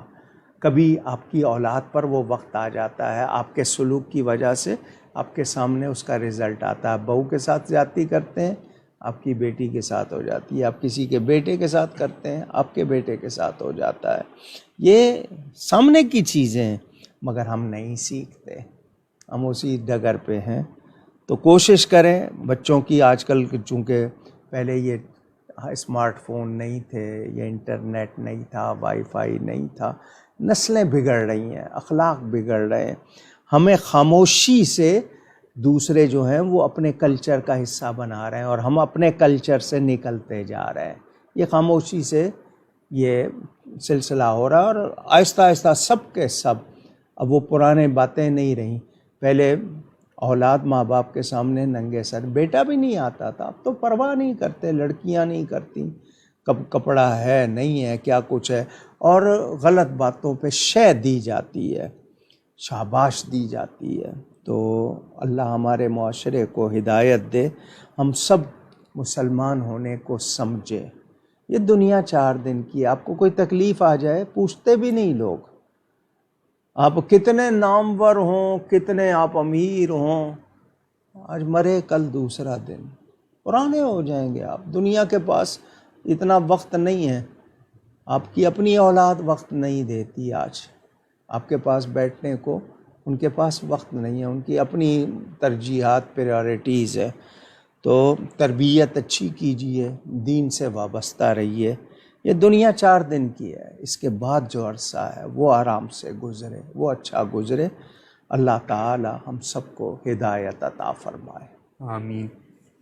ہم ان تمام افراد کا شکریہ ادا کرتے ہیں جنہوں نے اپنے سوالات ہم تک بھیجے، اور وہ جنہوں نے اپنے تعریفی کلمات سے ہمیں نوازا، جن میں اویس گل اتاری صاحب، شاہد سرور صاحب، فوزیہ عبد القادر صاحبہ، سائمہ سرور صاحبہ، ام مصطفیٰ صاحبہ، خاقان حیدر صاحب، فقیر قادری صاحب، اکرام شریف صاحب، عثمان علی صاحب، علی حیدر صاحب، حنا صاحبہ، سمیر خان صاحب، سرور صاحب، وسیم صاحب، منیب خان صاحب، رب نواز صاحب، علی میر صاحب، محمد عدنان صاحب، اورنگزیب عالمگیر صاحب، ملک عبدالعلی صاحب، احمد علی صاحب، وقاص صاحب، عمر عباسی صاحب، رخسانہ صاحبہ، امام بخش صاحب، سمینہ راوڈہ صاحبہ، کامران میمن صاحب، مجاہد علی صاحب، آصف خان صاحب، آصف فاروقی صاحب، شکیلہ فیاض صاحبہ، فاروق عالم صاحب، طلحہ صاحب، سلمان مغل صاحب، مدثر صاحب، حرمین شریف صاحبہ، طارق صاحب، جمیلہ صاحبہ، عنبر مشتاق صاحبہ، محمد آصف صاحب، صعیبہ منصور صاحبہ، محمد عمران صاحب، سید ناظر صاحب، محمد اعظم صاحب، عریج صدیق صاحبہ، خضر خالد صاحب، آفتاب رضا صاحب، اور نصیر احمد صاحب، اور جن جن کے نام شامل نہ ہو سکے ہم ان سے معذرت چاہتے ہیں۔ آپ ہمارے لیے دعا کیجیے گا، ہم آپ کے لیے دعا گو رہیں گے۔ 2 باتیں آپ کو آج یا 1-2 نشستیں پہلے شاید تھوڑا سا فرق معلوم ہوا ہو۔ یہ میرے سامنے لائٹ لگی ہے، یہ پہلے نہیں ہوتی تھی۔ یہ ایک صاحب نے ڈونیٹ کی ہے کہ جی روشنی زیادہ ہوگی تو کوالٹی بہتر آئے گی، کیونکہ بہت سے لوگ کہتے ہیں جی کوالٹی اچھی ہو تو دیکھنے کو دل چاہتا ہے، کوالٹی اچھی نہ ہو تو پھر مزہ نہیں آتا۔ یہ جو کیمرہ ہے جس سے آپ مجھے دیکھ رہے ہیں، یہ کوئی 5 یا 6 سال پہلے اکبر صاحب نے دبئی سے لے کے دیا تھا۔ اس وقت اکبر تالیہ صاحب نے یہ ڈونیٹ کیا تھا۔ ٹیکنالوجی روز بروز آپ کو پتہ ہے، آج کچھ ہے کل کچھ ہے، پرانی ختم ہو جاتی ہے، نئی آ جاتی ہے۔ ٹیکنالوجی کا یہی ہے، وہ پیچھے کا سب مٹاتی چلی جاتی ہے۔ یہ میڈیا ٹیم کا یہ کہنا تھا کہ جی ہمیں نیا کیمرہ چاہیے۔ اس کا کوئی ماڈل نمبر بھی یہ بتا رہے تھے کہ جی فلاں کیمرہ چاہیے، اس کے ساتھ ایسیسریز جو ضروری چیزیں ملا کے میں نے پوچھا کتنا خرچہ آئے گا، تو ان کے لیے کوئی مسئلہ نہیں تھا کہنے کا، ان کا تقریباً 4-5 لاکھ روپے کا خرچہ آ جائے گا، 2.5 لاکھ کا کیمرہ آئے گا، 2.5-3 لاکھ کا، اور اس کے ساتھ باقی سامان۔ تو میں نے کہا کہاں سے آئے گا یہ؟ تو کہنے کہ جی اللہ کر دے گا، کیونکہ ہمارا مقصد دین کو پھیلانا، سچی باتیں پھیلانا۔ آپ لوگ سن رہے ہیں، آپ میں سے کسی کا دل چاہے تو ان سے آپ ماڈل نمبر پوچھ سکتے ہیں، آپ خود خرید کے دے دیں، ان کو پیسے دینا چاہیں تو ان کو پیسے بھجوا دیں کہ یہ لے لیں، آپ کے لیے یہ بہتر کوالٹی کا انتظام۔ تو میں نے ان کے کہنے پر یہ بات آپ تک پہنچائی ہے، اگر آپ سمجھتے ہیں، ورنہ یہ کہ جب تک کچھ نہیں ہے، جتنا یہ ہو رہا ہے کر رہے ہیں، یہ سلسلہ اسی طرح رہے گا۔ اگر کوئی اچھا کیمرہ آ گیا تو شاید وہ استعمال ہو جائے گا، لیکن میری طرف سے نہیں ہے، میں کسی کو پابند نہیں کر رہا ہوں، صرف ان کی طرف سے اپیل ہے، آپ تک پہنچا رہا ہوں۔ دوسری بات یہ کہنی ہے کہ سوشل میڈیا کا استعمال بے دریغ ہو رہا ہے، ہر ایک کے پاس ہے، کچھ لوگوں کے پاس وقت زیادہ ہے یا خالی ہیں، وہ کوئی اور کام نہیں ہے۔ مجھے صرف اتنا کہنا ہے کہ میں اپنی شہرت کے لیے، کوئی نیم اینڈ فیم کے لیے کچھ نہیں کرتا، میں جو کرتا ہوں اللہ تعالیٰ کی رضا کے لیے، اور اللہ میری نیت کو خالص رکھے۔ مجھے یہ نہیں ہے کہ میں لوگوں میں بہت زیادہ پہچانا جاؤں یا چاہا جاؤں، میری حضور کی گڈ بک میں نام آ گیا تو سمجھے میرا بیڑا پار۔ مجھے دنیا کے میں نے آپ کو کئی مرتبہ بتایا، 6 مرتبہ وزارت، central minister, provincial minister, adviser کی آفر ہوئی، میں نے کہا جی میں جھوٹ نہیں بول سکتا، میں نے کوئی ممبرشپ، کوئی الیکشن، کسی چیز میں کبھی حصہ نہیں لی دی، یہاں تک کہ کسی آرگنائزیشن کا میں ممبر بھی نہیں ہوں۔ جماعت اہل سنت میرے والد صاحب قبلہ نے بنائی، میں اس کا ممبر بھی نہیں ہوں، اس کے لیے بھی آفر آئی سینئر نائب صدر کی، جی امیر بن جائے، میں نے کہا نہیں جی مجھے نہیں بننا، میں شہرت کے لیے نہیں، میں جو کچھ کہتا ہوں کوشش کرتا ہوں، دعویٰ نہیں کرتا، کوشش کرتا ہوں میرے منہ سے کوئی ایسی بات نہ نکلے جو عند اللہ اور عند الرسول، یعنی اللہ تعالیٰ اور اس کے رسول صلی اللہ علیہ وسلم کے نزدیک درست نہ ہو۔ اگر کوئی مجھ سے ایسی بات، میں ہر محفل میں توبہ کر کے اٹھتا ہوں کہ مجھ سے اگر کوئی گفتگو میں غلطی ہوئی ہے تو توبہ کرتا ہوں۔ کچھ لوگ اپنے طور پر جو چاہتے ہیں میرے حوالے سے کمنٹس کرتے ہیں، کلپس بناتے ہیں، اس پر آگے سے اگر آپ میری بات نہیں سمجھ سکے تو مجھ سے رابطہ کر لیجئے، مجھ سے پوچھ لیجئے، میں نے جو کہا ہے سمجھ لیجئے۔ عبارت فہمی یہ بھی تو ایک قابلیت ہے نا، عبارتیں تو سب پڑھتے ہیں، سب کا فہم ایک طرح تو نہیں ہوتا، عبارت فہمی بھی کوئی چیز ہوتی ہے، اسی طرح کلام کو سمجھنا، کلام فہمی بھی چیز ہوتی ہے۔ تو اگر کوئی میرے کلام کو، میری کسی بات کو نہیں سمجھ سکا، جو میں نے کہا، جو میری مراد، تو مجھ سے پوچھ لے۔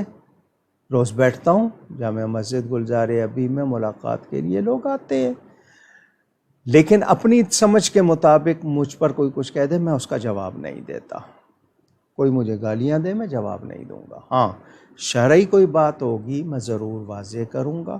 باقی جو لوگ میرے بارے میں اچھی یعنی خوش فہمی رکھتے ہیں مجھے، میں ان کا شکریہ ادا کروں گا، جو غلط فہمی رکھتے ہیں ان کا بھی شکریہ ادا کروں گا۔ میں سب سے یہی دعا چاہتا ہوں، اللہ تعالیٰ مجھے حق پر ثابت قدم رکھے، حق پر ہی استقامت عطا فرمائے، اور مجھے حق ہی سے وابستہ رکھے، مجھے کبھی بھی کسی غلطی کو غلطی نہ کہنے کی توفیق نہ ہو۔ جو غلطی ہے اس کو میں غلطی کہوں گا، لیکن جو غلطی نہیں ہے آپ چاہیں اس کو میں کہوں غلطی تو سوری، معافی چاہتا ہوں، میں جو غلطی نہیں ہے اس کو غلطی نہیں کہوں گا۔ اللہ تعالیٰ مجھے حق پر قائم رکھے، صحیح عقیدوں پر قائم رکھے اور حق کے ہی لیے ہی حق کی ہی بات کرنے کی توفیق عطا فرمائے۔ نہ میں کسی کی دل آزاری چاہتا ہوں، نہ میرا مقصد کسی کی توہین ہے۔ ہاں، جو میرے نبی پاک صلی اللہ علیہ وسلم، ان کے اہل بیت، ان کی ازواج، ان کے اصحاب، اولیاء کی قدر نہیں کرتا، میرے پاس اس کے لیے کوئی عزت، کوئی گنجائش نہیں ہے، اور نہ ہی میں چاہتا ہوں۔ میں سب سے زیادہ گناہ گار ہوں۔ آپ مجھے کہہ لیں کہ دنیا کا سب سے زیادہ گناہ گار شخص، یقیناً میں ہوں، لیکن بد ہوں، بدعقیدہ نہیں ہوں۔ سن لیجئے، بد ہوں، بدعقیدہ نہیں ہوں، بے ادب نہیں ہوں۔ اللہ تعالی صحیح عقیدوں پہ رکھے، ادب کی توفیق دے۔ گفتگو میں مجھ سے کہیں کوئی غلطی ہوئی ہو، اللہ تعالیٰ اس کے رسول صلی اللہ علیہ وسلم کی بارگاہ میں توبہ کرتا ہوں۔ قصور میں حضرت سیدنا عبداللہ، جن کو ان کی والدہ پیار سے بلے شاہ صاحب کہتی تھیں، ان کا عرس شریف ہو رہا ہے، اللہ ان کے درجات بلند فرمائے۔ بریلی میں ایک شہزادے عمران رضا صاحب سمنانی میاں، ان کا ایکسیڈنٹ ہوا ہے، اللہ تعالیٰ ان کو صحت عطا فرمائے، وہ علاج ہو رہا ہے ان کا، بہت ہی خطرناک ایکسیڈنٹ، اللہ تعالیٰ ان کو زندگی دے۔ اور بھی جتنے لوگوں نے دعاؤں کے لیے کہا، اللہ سب کے حق میں خیر فرمائے، سب کی خیر ہو، تمام اہل سنت کی خیر ہو۔ والسلام علیکم ورحمۃ اللہ وبرکاتہ۔